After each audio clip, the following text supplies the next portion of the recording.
할렐루야. 2월 11일 화요일 새벽 기도를 시작하겠습니다. 사도신경으로 우리의 신앙을 고백합니다. 나는 전능하신 아버지 하나님 천지의 창조주를 믿습니다. 나는 그의 유일하신 아들 우리 주 예수 그리스도를 믿습니다. 그는 성령으로 잉태되어 동정녀 마리아에게서 나시고 본디오 빌라도에게 고난을 받아 십자가에 못 박혀 죽으시고 장사된 지 사흘 만에 죽은 자 가운데서 다시 살아나셨으며 하늘에 오르시어 전능하신 아버지 하나님 우편에 앉아 계시다가 거기로부터 살아있는 자와 죽은 자를 심판하러 오십니다. 나는 성령을 믿으며 거룩한 공교회와 성도인 교제와 죄를 용서받는 것과 몸의 부활과 영생을 믿습니다. 아멘. 찬송가 442장 찬양하시겠습니다. 찬송가 442장입니다.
신약성경 요한복음 11장 45절에서 57절까지 말씀입니다.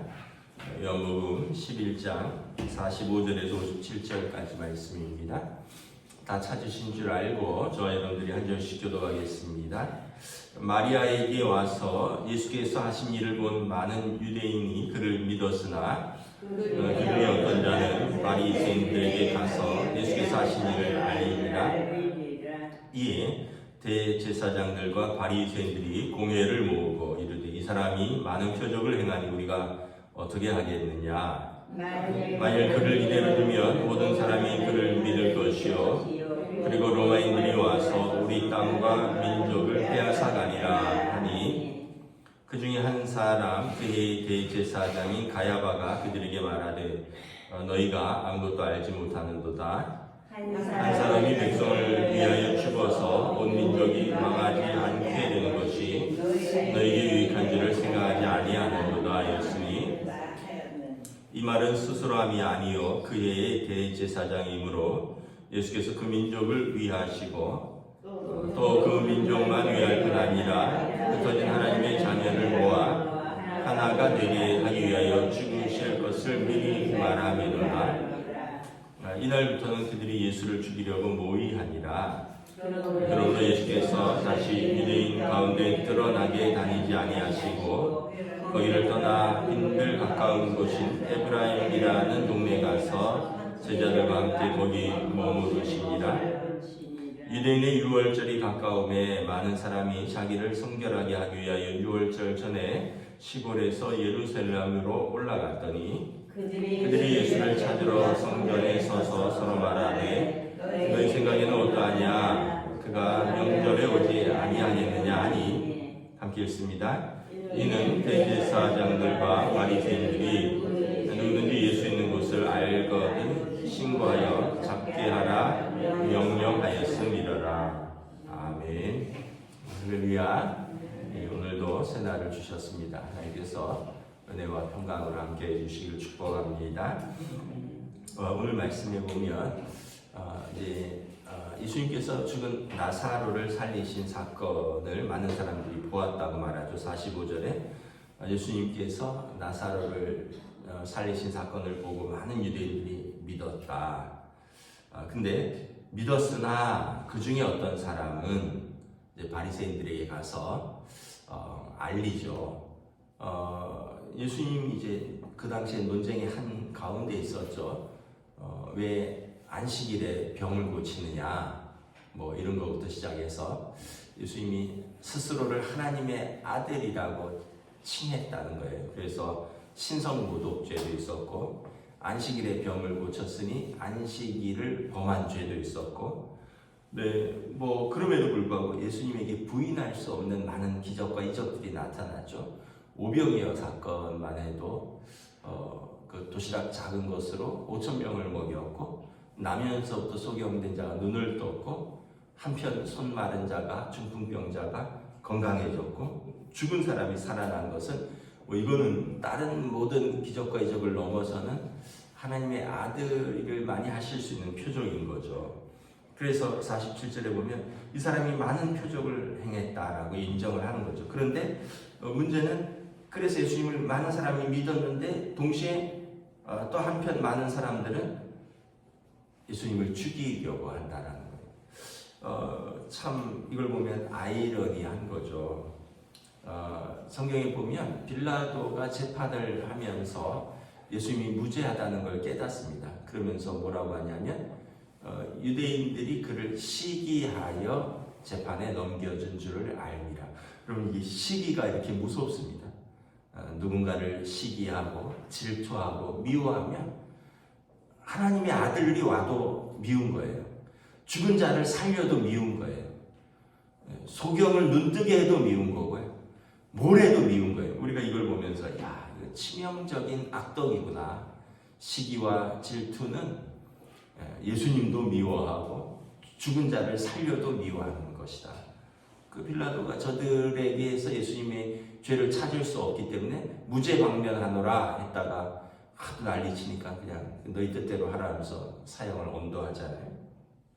그러면서 참 예수님께서 하신 말씀처럼 뭐 음식이 우리를 더럽게 하는 것이 아니라 밖에서 들어오는 것이 우리를 더럽게 하는 것이 아니라 우리 안에서 나오는 것이 우리를 더럽게 하는 것이구나. 그래서 여러분 우리 마음을 잘 지키는 것이 신앙생활입니다. 우리의 죄의 본성은 시기, 질투, 미움, 탐욕 이런 게 항상 올라오는데요. 이거를 우리가 성령님의 인도하심으로 잘 지키는 것이 신앙생활이다라는 거예요. 이걸 본성 그대로 놔두면 그냥 그 사람이 되는 거예요. 시기, 질투, 미움의 사람이 되는 것이고, 더 나아가서는 예수님 말씀하신 것처럼 우리가 마음으로 미워하면 이미 살인한 자가 되는 겁니다. 이미 오늘 바리새인들이 보면, 이제 오늘 본문에 보면 52절에 보면 예수님을 죽일 것을 모의하니라. 마음으로 미워하면 살인한 자라 그랬잖아요. 이제 마음이 행동으로 이렇게 옮겨지는 것을 볼 수가 있습니다. 또 하나는 이 사람들이 두려워하는 이유는 뭐냐면 48절에 보면 만일 그를 이대로 두면 모든 사람이 그를 믿을 것이요 그리고 로마인들이 와서 우리 땅과 민족을 빼앗아 가리라 하니, 이제 예수님을 따르는 사람들이 많아지면 이제 식민지에서 그 사람들이 많이 모이면 그 식민지를 다스리는 그 군인들이 진압을 할 거라는 거죠. 그러면 어떻게 되겠습니까? 뭐 폭동, 소요가 우려날 것을 두려워해서 로마 황제가 로마 총독에게 이제 이 사람들을 많이 모으는 이 사람들을 흩어지게 하고 반항하면 진압하고, 그러다 보면 지금 묵시적으로 뭐 대제사장, 종교인들, 권세자들 이 사람들이 로마 식민지 하에서 자기들의 자리가 있거든요. 자기들 그 살짝 협조도 하면서 그러면서도 또 자기들의 그 어떤 누릴 것은 다 누리고, 그러니까 식민지에 부역하면서 자기들의 자리가 있는데, 이제 이 사람들이 예수님을 따라서 막 모이고 그 예수운동이 일어나면 유대인들의 희망이 뭐예요? 다윗의 후손 그리스도가 오시면 우리나라를 독립시킬 것이다 라는 거죠. 그러니까 독립을 원치 않는 거예요. 그러니까 쉽게 얘기하면 여러분 식민지 일제시대에 그 친일파들 부역하던 뭐 예를 들면 을사오적이라고 하는 이완용이나 뭐 그런 사람들은 독립을 원치 않았을 거예요. 왜냐하면 독립을 하면 나라가 이렇게 되면 자기들이 관직을 잃을 수도 있거든요. 일본에 붙어 있으면 그 관직도 보장받고, 이완용 부동산 부자라 그랬거든요. 엄청난 땅을 갖고 있었어요. 일제로부터. 사실은 일제 우리나라에서 빼앗아서 그 사람들한테 나눠준 땅이거든요. 그 이완용 후손들이 지금도 재판을 해서 그 땅을 찾고 있고 땅을 갖고 있거든요. 이게 여러분 제대로 역사 청산을 못하면 지금도 100년이 지났는데도 여러분 그 이완용 땅을 못 찾아요. 국가에서. 어떤 부분은 빼앗은 몰수한 것도 있는데 어떤 부분들은 그 사람들이 후손들이 계속 땅을 찾아 먹어요. 여러분 평생 노동하고 평생 일해도 땅 한 평 가질까 말까 한데, 그 시대에 식민지에 일제에 협력하는 사람들은 100년이 지나도 대대손손 그런 사람들이 있다는 거예요. 이 시대도 그랬던 거거든요. 로마 일에 협력하던 사람들, 이 사람들이 바로 종교계와 이 사람들이 어떤 그 사두개인들, 또 바리새인들, 또 어떤 그 서기관들, 그 사람들은 그 당시에 종교인들이었으면서도 정치인들이었거든요. 그래서 이 사람들이 내린 결론은 뭐냐면, 야, 이러다가 로마가 확 뒤집어 버리면 우리 가진 거 다 빼앗긴다. 어떻게 하냐? 그랬더니 49절에 대제사장 가야바가 이런 말을 합니다. 야, 너네 참 모르는구나. 한 사람이 죽어서 온 민족이 유익하게 된다면 그 사람이 죽어야 되지 않겠느냐, 이렇게 이야기를 합니다. 그 얘기는 뭐냐면 자기들이 예수를 제거하면 그러면 우리가 안전하다라는 거예요. 예수 때문에 복잡해지는 거 원치 않는다는 거예요. 이 사람을 우리가 제거하면 되지 않겠느냐. 한 사람이 죽는 게 낫지 로마가 진압을 와서 모든 사람이 죽는 게 낫겠느냐. 그래서 52절에 보면 그들이 예수를 죽이려고 모의를 합니다. 그런데 이것도 하나님의 뜻입니다. 51절에 보면 이 말은 스스로 함이 아니요 그 해의 대제사장이므로 예수께서 그 민족을 위하시고 또 그 민족만 위할 뿐 아니라 흩어진 하나님의 자녀를 모아 하나가 되기 위하여 죽으실 것을 미리 말합니다.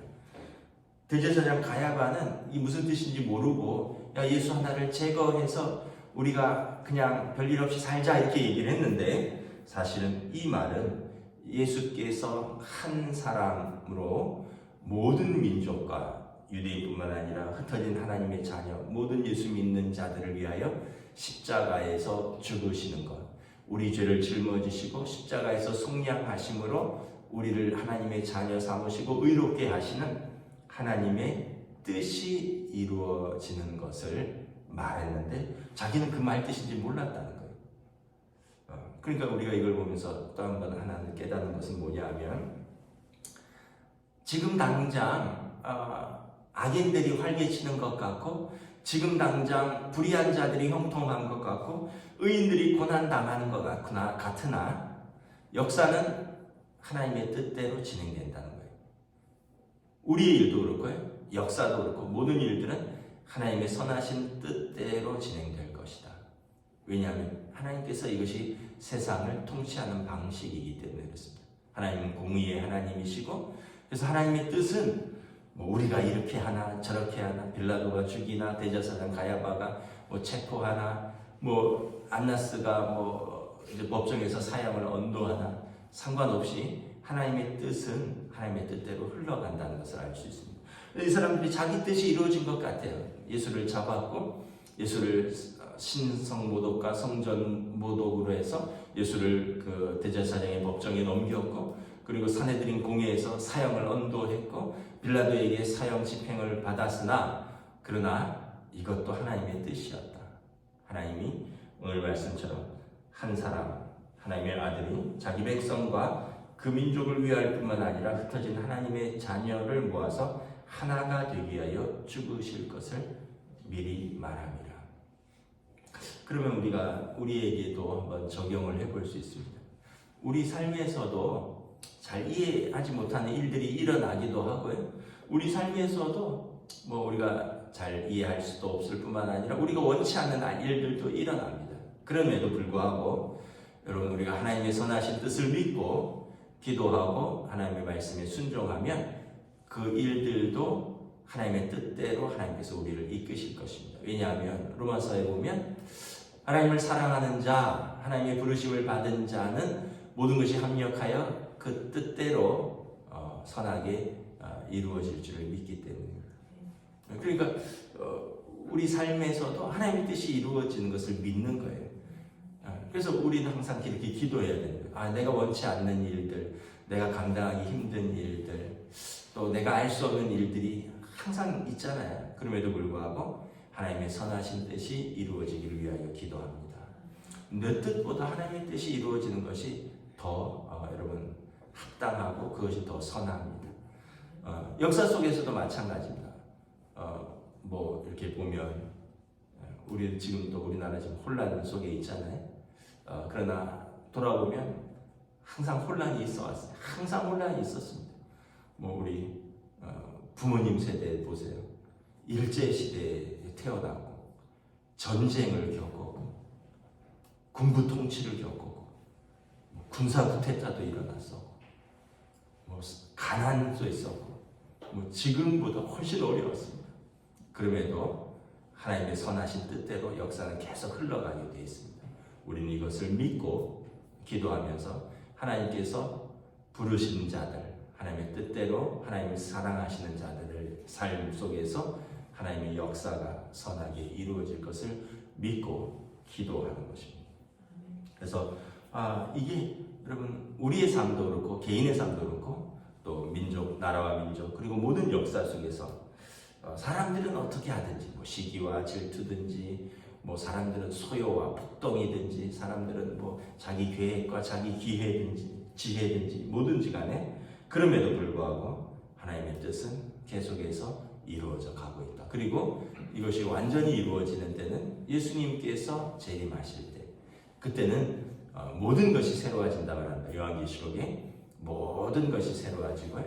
그리고 악인들은 영원한 형벌에 갇힐 것이고 의인들은 부활하여 영원한 생명으로 그리고 하나님 나라에서 하나님께서 그들의 아버지가 되시고 그들은 하나님의 자녀가 되어 하나님을 찬양하는 영생의 삶을 이 모든 것은 주님 다시 오시는 그때에 완성된다 성경을 말하고 있습니다. 그 완성을 위하여 지금 이렇게 계속 나아가고 있는 과정입니다. 그러니까 우리는 이 하나님의 선하신 뜻을 믿고 오늘 하루도 내게 주어진 삶 속에서 하나님의 선하신 뜻을 바라보며 믿음으로 순종하는 복된 하루가 되시기를 우리 주님의 이름으로 축복합니다. 기도하겠습니다. 하나님의 은혜를 감사합니다. 참으로 예수님께서 죽은 나사로를 살리신 사건을 통하여 많은 사람이 예수님이 하나님의 아들인 것을 믿었습니다.